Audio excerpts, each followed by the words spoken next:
Hello, I am Moonstone and welcome to Lights Camera Live Action, previously known as Screen Time, before I came up with the better name for it, where I talk about live action shows and movies. Today I'm going to be talking about a movie called Innocence. I discovered this movie through a new YouTuber I watch, Final Girl Studios. I saw her make a video on it and it made me want to watch it and then make a video with my own take on it, so I slapped it onto my laundry list of movies I need to see, and 3 months later here I am.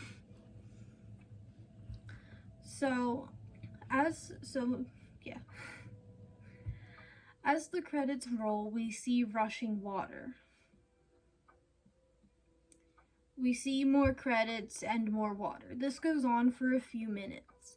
We then cut to a room with a coffin on the floor. Girls dressed in all white enter the room one by one. The girls surround the coffin. One of the older girls open it up, and there's a little girl inside. I'm not in frame. There's a little girl inside. The little girl is laying there, unmoving for a while, but she slowly opens her eyes and sits up. She's bare, unclothed, and although, she's bare, unclothed. This is visual storytelling. The girl arriving in a coffin represents passing away. Her arriving bare represents birth. When you are born in your natural form, which is bare. This represents life and passing away. The girls ask the coffin girl her name, and I almost turned it off there and gave up.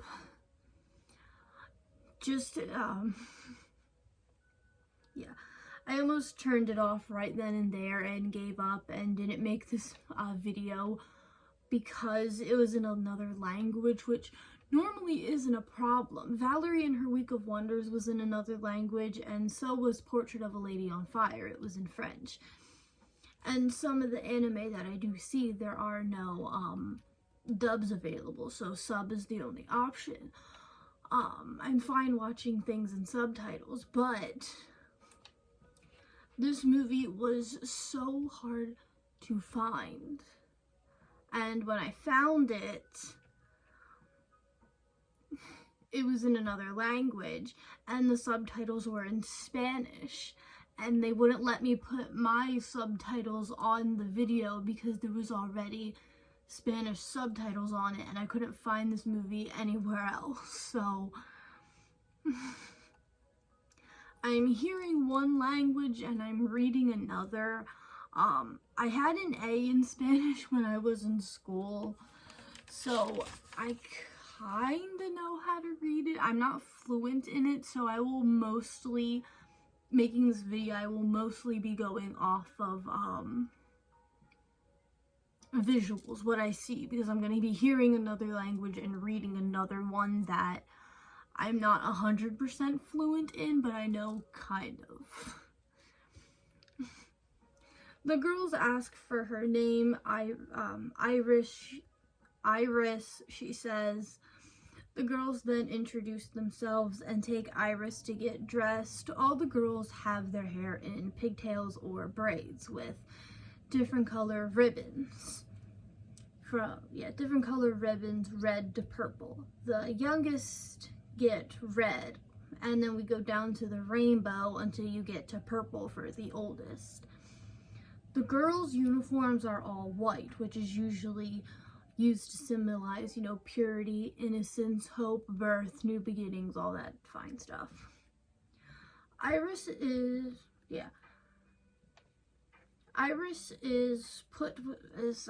they put red ribbons in her hair because she is the youngest, she's the newest, and they put her in the red ribbon class with all the other girls her age. The classroom has lots of class pets. We see one of the girls holding a small bird in a cage. Obvious symbolism is obvious. The girls are stuck at the school. They can't leave. They're trapped like the bird is trapped in the cage. After classroom lessons, the girls go change into leotards for ballet class. All the girls have to take ballet. Ballet is seen as a stereotypically feminine sport. Not saying you have to be a woman to do ballet. Ballet is for everyone. But if you watch the girls play, they're playing very femininely. Like if you watch the movie, they're outside twirling ribbons around, something that is you're more likely to see a girl do than, you know, playing with mud pies, something you would see a boy do. It was at this moment where I kind of realized I haven't seen a single man in this movie at all. All the students are girls, which makes sense. It is an all-girls school, but even all the teachers are women. Now, I've never went to a fancy-dancy all-girls school or private school or whatever, so I don't know if it's normal for the teachers to be all women. I mean, all-girls school makes sense for all the teachers to be women, but I don't know. There is a rumor about the teachers that's kind of spread around. The kids kind of made it up and spread it around. And that the rumor is that the teachers were once students who tried to escape and got caught, so their punishment is to never leave and to become teachers. The rumor scares most of the girls into never even trying to escape. We then cut to a game of hide and seek. Iris sneaks off into a building. In this building, we see our first male. We only see his silhouette though, so we don't actually see him. He's sitting on the edge of a bed with the silhouette of somebody else, but before we can really see what they're doing, Iris wanders away and the camera follows her. So we only get to like peek in and peek out, and we don't get a very good look. She finds a map of the school with the big school in the middle and the little dorms scattered around the school. Scattered around. Iris runs out of the building, eventually finding the other girls. The next day, an orange ribbon takes Iris to the walls. The brick walls around the school that's keeping the girls in.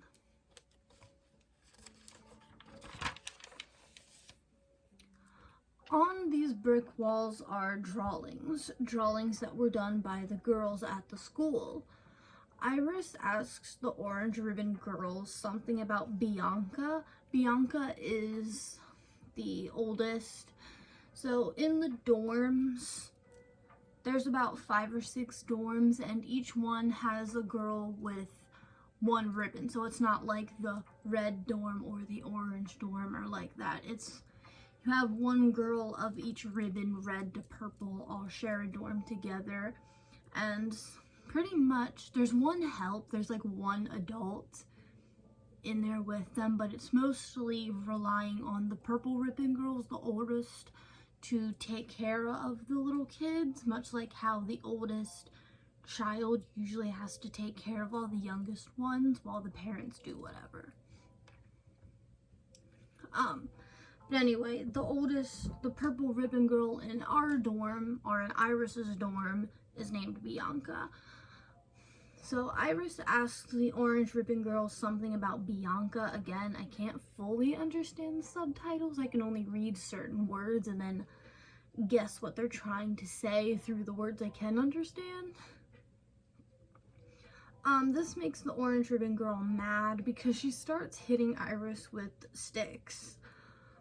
The next day at ballet, the ballet teacher asks about Iris's scratches and asks if she likes it here.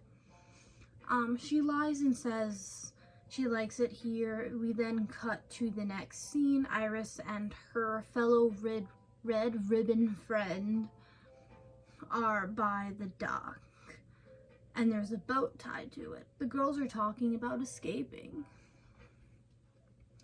Alice, the red-ribboned friend, gets into the boat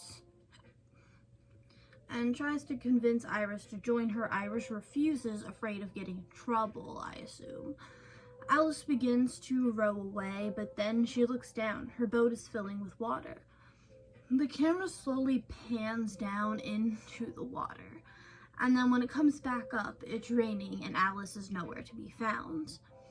Iris eventually breaks down and tells Bianca what happened to Alice and that she helped Alice escape. Bianca says she'll keep it a secret so Iris won't get in trouble and, have to become a teacher.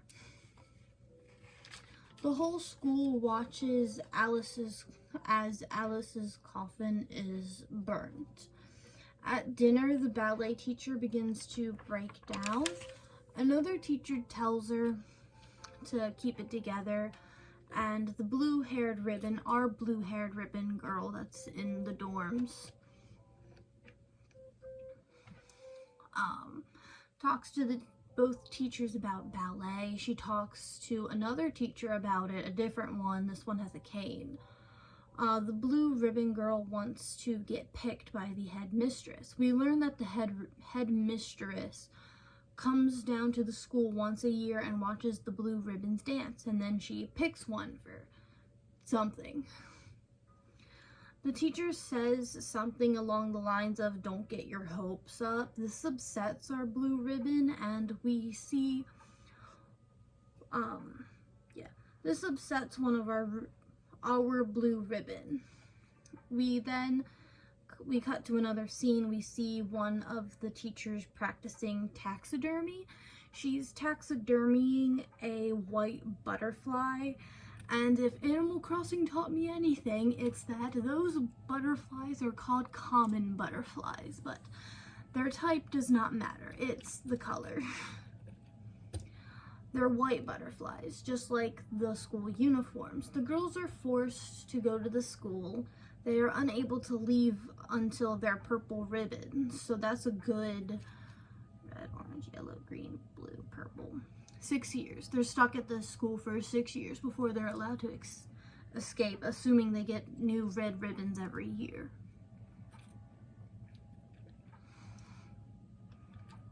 The girls are only taught stereotypical feminine things, forced to learn ballet just to be put on display. The taxidermy butterfly represents the schoolgirls. It is trapped like the girls. It is passed away. It can't fly away. It can't escape. Butterflies are associated with femininity, just like ballet. And lastly, they're both on display. The girls display ballet. The butterfly is on display, squished in the frame. Okay, I thought an ad was gonna start. Every time the song stops, it's like dead silent. It's like dead silent, and then I keep thinking an ad's about to start.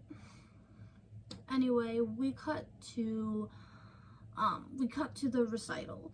All the girls put on all the blue ribbon girls put on a little solo dance. Then the headmistress looks at them, and the way she looks at them reminds me of how dog show judges look at their dogs. Like, how like they'll spin them, they'll pick their ears up, they do the little jaw thing. That's basically what they're doing to the blue ribbon girls. They're like flipping their hair, telling them to spin, showing them their teeth. She's looking at their nails.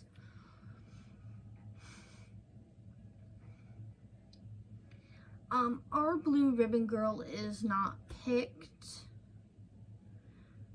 Our blue ribbon girl actually faints after not being picked. I assume it's from not eating and constantly practicing ballet, because we do see her practice ballet a lot. And this is something that happens a lot in dance, cheer, and gymnastics. We see her We see her sitting on her bed while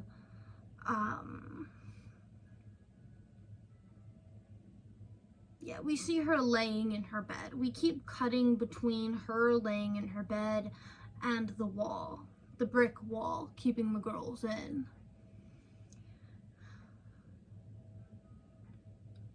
And we cut back and forth. She's thinking about the wall. She's thinking about leaving. Eventually she gets up, grabs her jacket, and runs outside to the wall in the snow. She begins to climb it, making it to the other side. We watch her run, far from the school. We watch her run so far until she blends in with the snow because she's still all dressed in white. We hear dogs barking and somebody hunting. Her fate is unknown. The teachers then round up all the other kids and tell them that our blue ribbon is gone and that we will never speak about her again. She will be as if she was never here. We then cut to springtime. One of the teachers is teaching the purple ribbon girls about butterflies and transformation and compares the girls, saying they came here as caterpillars and they are now butterflies. Before graduating, the purple ribbon girls have a tradition. So throughout this whole movie, every night,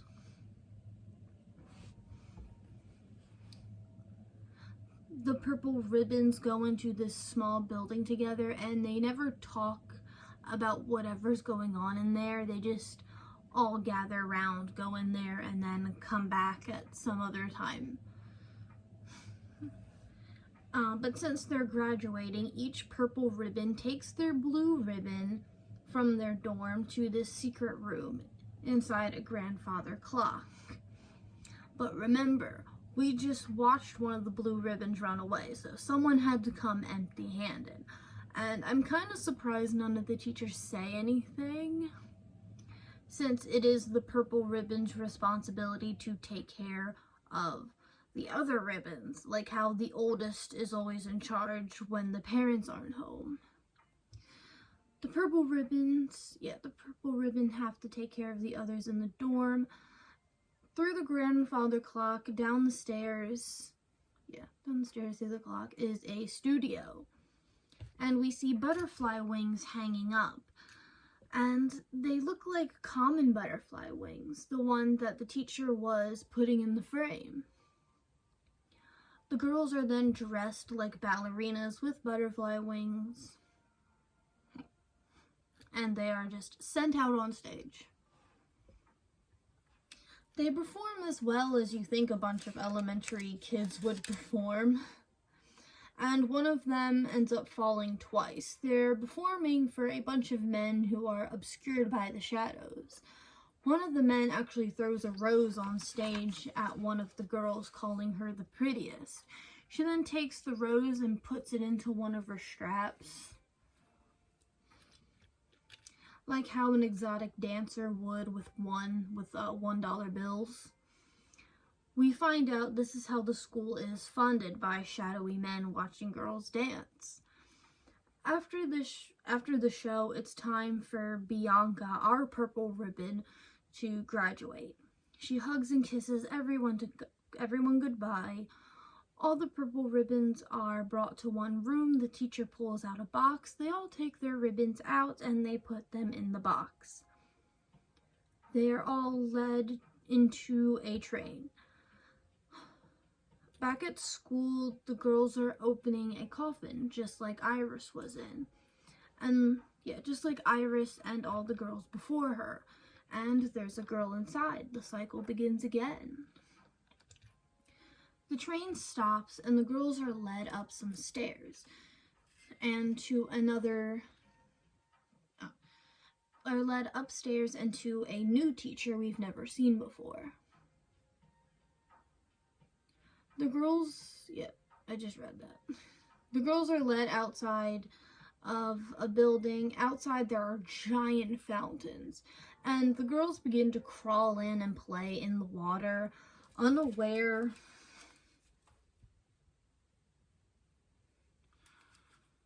I get so nervous every time an ad just starts playing because I'm afraid the video will get like taken down if you can hear the ads.